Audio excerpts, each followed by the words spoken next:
Hi, my name is Wendy Chadwick, and I just wanted to cover with you really fast the importance of feature 3.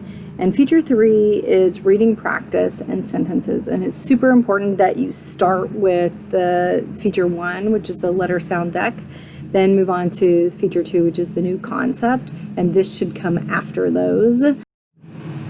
When we're thinking of reading words and reading sentences, it's very easy to create little flashcards. You see them all the time and have kids memorize. But sight words are not memorized visually.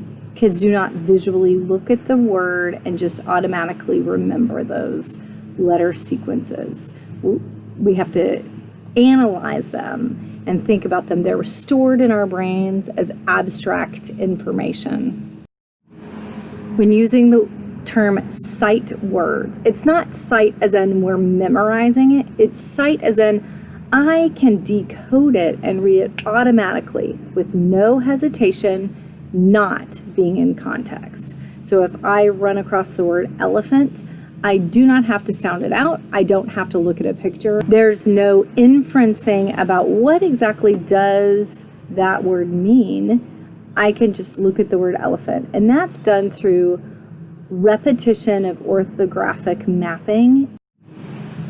It starts with oral language. There has to be a certain level of phonemic awareness before children can decode. Phonic decoding comes when practicing a letter sound deck. That's the way we build that knowledge.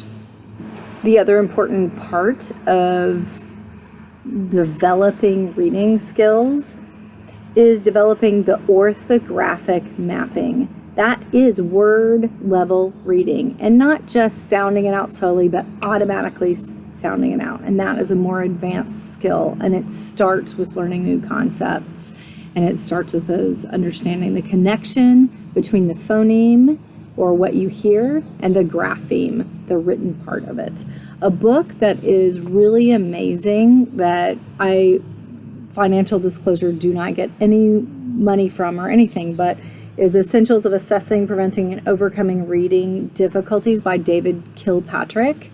There is also on the Colorado Department of Education, there is a class that you can take where you watch videos and go through a testing process to get credit for that.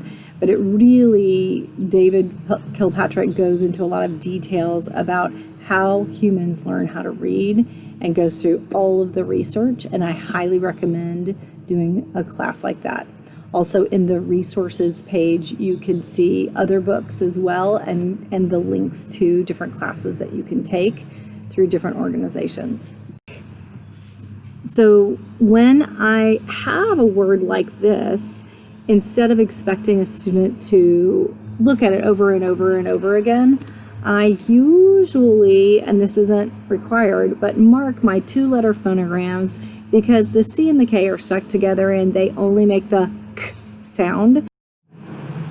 As students are reading these sentences, it's best that you create the sentences out of words that have previously been practiced and built from that sound letter deck and also the new concepts.